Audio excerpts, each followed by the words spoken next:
Well, good morning, Baton Rouge. We're now in Hamburg, in Germany, in a studio, and I'm with two of the brains behind Studio One. You've been talking to the kind of guys that love all the creative stuff. These are the people that make it happen. I'm with Arnd, and I'm with Matthias. Let's talk first. They've just seen it in action, and probably still take my credit card is going through most of their minds. Before they get to that point, let's talk about it first as a songwriting tool, because it is incredibly powerful. Already, Studio One has been incredibly powerful. What has happened in terms of songwriting in the new version? Well, first of all, I think you need to think about different types of people and how they write songs. If you're a recording musician, you play an instrument, then of course Studio One has always been a very useful piece of software because of the great take recording capabilities that it has. The fast and easy workflow is really what people like about Studio One when it's used for songwriting, because it's just not in the way. It lets you capture your ideas quickly. And that's what's important when you're a recording musician.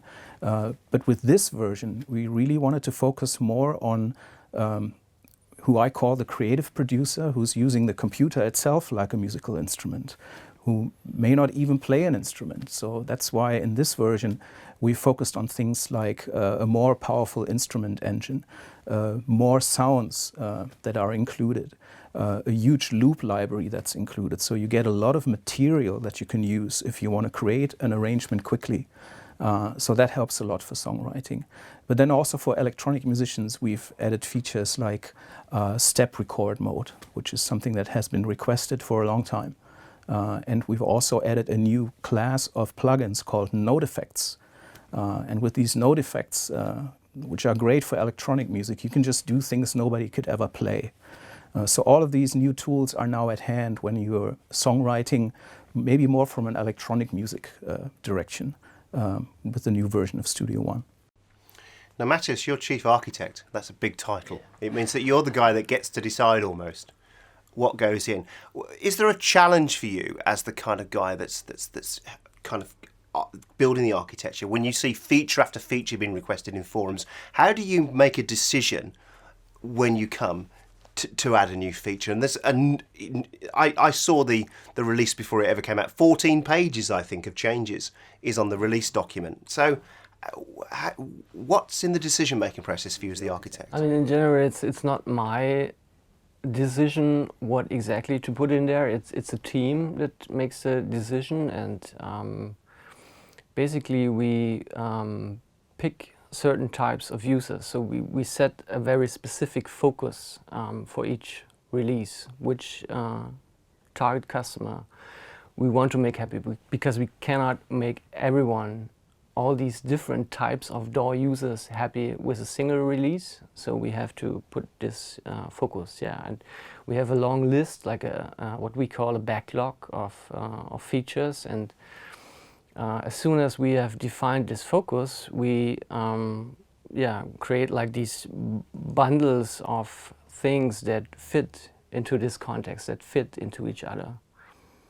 So basically, we start with, as I said, defining the target customer for a specific release, and that defines which set of features goes into a certain version. Let's talk about one feature that I love. I've been lucky enough to have be on the beta with you guys. The arranger track. Yeah. Now, that brings back memories of my first ever computer-based C-Lab creator, where I'd assemble stuff. Talk about the arranger, because it is utterly simple and utterly brilliant. Yeah. When we talk about the arranger track, we have to talk about the timeline first. Yes. Studio One is a timeline-based DAW, and there's a reason why the timeline concept is the most widely adopted concept for digital audio workstations, because I think it gives you the perfect visual representation of music over time and across multiple tracks. What you see is what you hear. It's very easy to edit in context. It's very easy to do automation and to visualize automation on every track. So that's why the timeline has become so popular. But there's a downside to this. A lot of current electronic music, many current music styles, they're just not recorded in a linear fashion, like a band would record an entire song from beginning to end. So as a producer or songwriter, you might sit down and work just on a certain fragment that's a few bars long that might end up anywhere in the song as a chorus, as a bridge, as a verse, but you don't know. So you want to have some more flexibility in arranging your song, and you want to be able to structure your song into segments or patterns. And this is how the idea for the arranger track came about. And it's really, really simple. You just pencil in sections into your song, and then you can drag around these sections on the arranger track, and everything underneath follows, including the automation. And you don't even have to cut your tracks.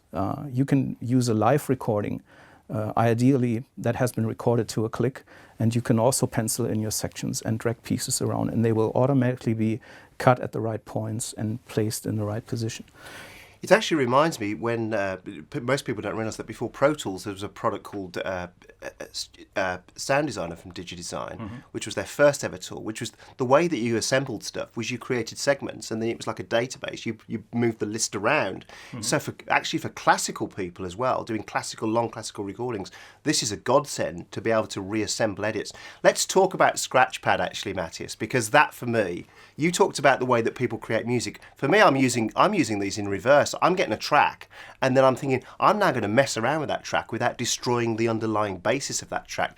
How did Scratchpad come about, and what's the key things behind that? I mean, that's something that you notice very often, that people are using the sequencer like they have their main arrangement, their song starting at bar 1, and to experiment they very often put or copy material to the end of the song.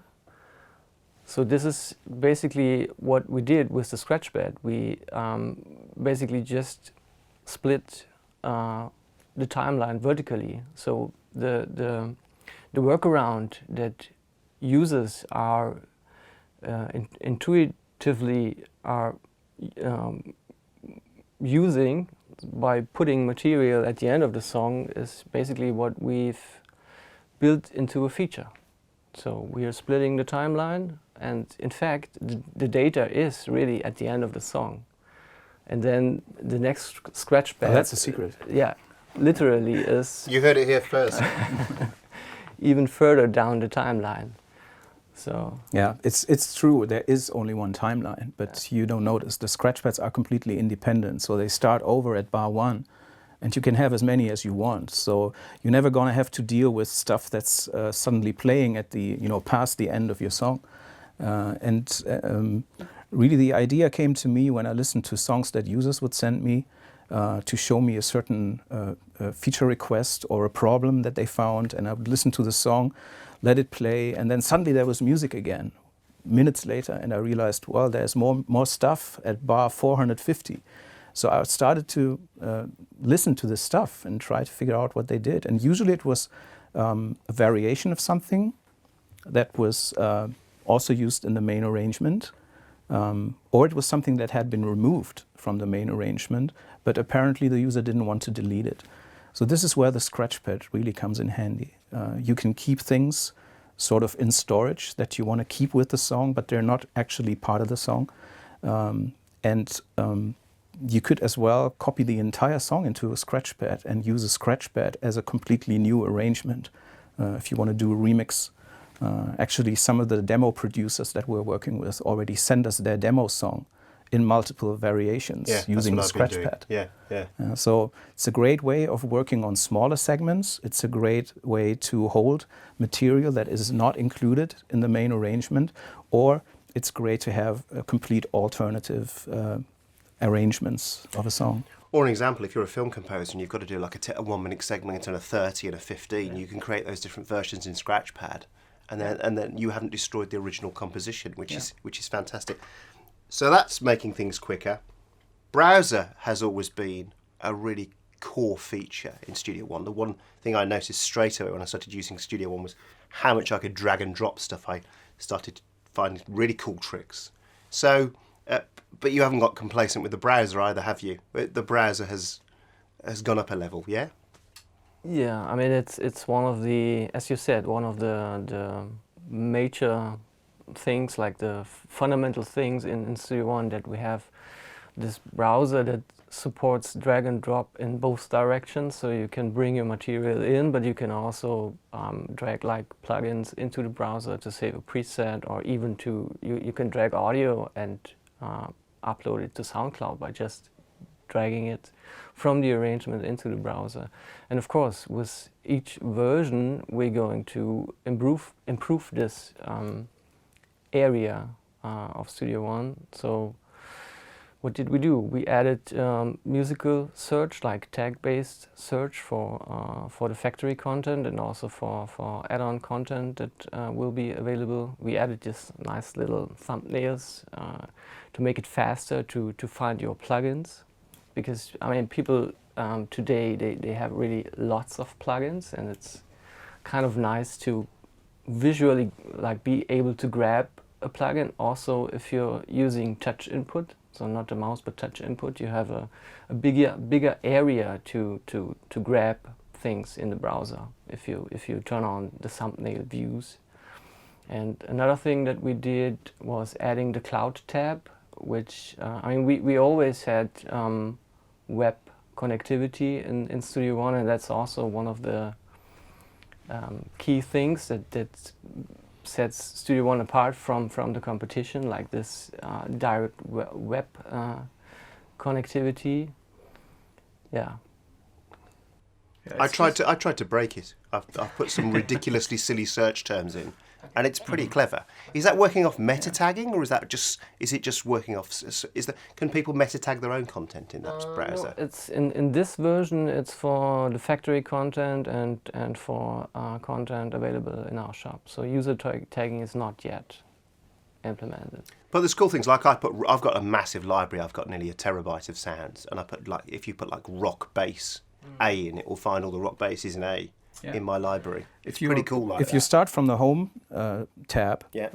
And you open the search field and just type piano, it'll give you everything that matches piano, which includes presets that have piano in the name. It includes plugins or instruments that have the name piano, or it could be audio loops or music loops. And everything is nicely organized in sections, grouped by type.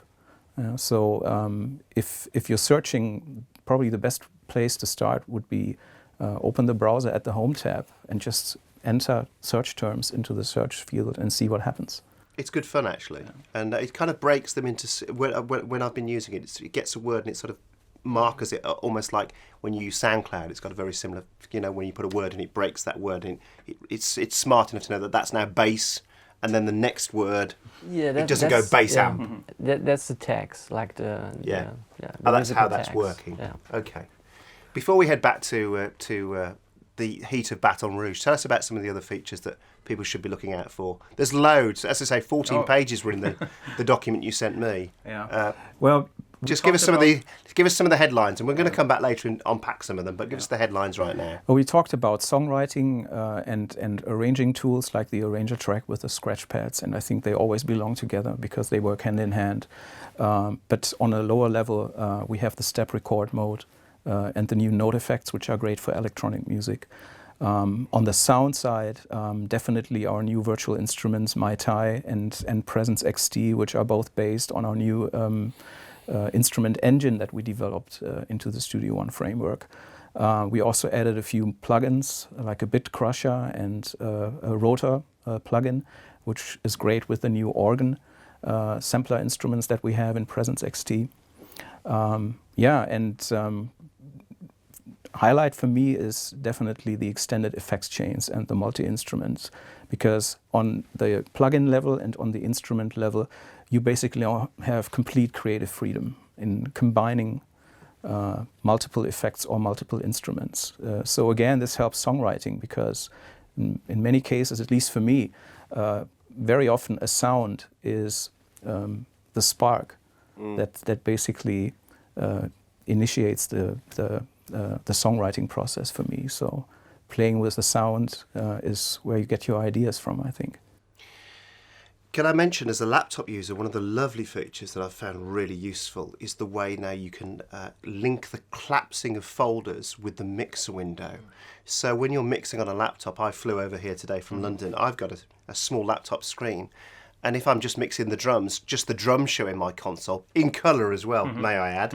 We've got nice colours now in the console. Yeah. It's a much more, we have to say, it's a much better looking version of Studio One, and then you can collapse them and reopen them, so I can just mix the guitars, then mix the drums, and I can have a console that just is constantly expanding. Was that a feature request? Yeah, of course. I mean, that's also one of the biggest challenges that we have as engineers. Like you have the arrangement and you have the mixing console, and you have like these objects that have one-to-one relationships, but others don't have. But you, from the user perspective, you want to have like a clean and good interaction that helps. So to keep things organized. It's been, yeah, we got a lot of requests in this area. Just keep things organized. While we're on that one, I understand that some people used to think it was a bug. It wasn't a bug, it was the way it worked. But you have now changed the way that the channels in the mixer and the arrange window interact, haven't you? So people won't get frustrated when they move channels around. Yeah, it's all configurable now. Some people complained that an effects channel would show up right next to the last selected track or mixer channel, but some other users actually prefer it that way. So now in version 3 you have the option to keep your mixer organized, like all the buses to the right, all of the effects channels to the right, or you can just place them anywhere you want. But it's set up so the track list and the console always stay in sync if you want to. So if you open a song from version 2, go into the mixer options, just a few clicks, and that whole mixer will basically be organized nice and clean. We've got lots more to talk about, but we're going to head back to Baton Rouge for now, and back to you guys, and we'll be back soon with some more in-depth stuff from the brains behind the software.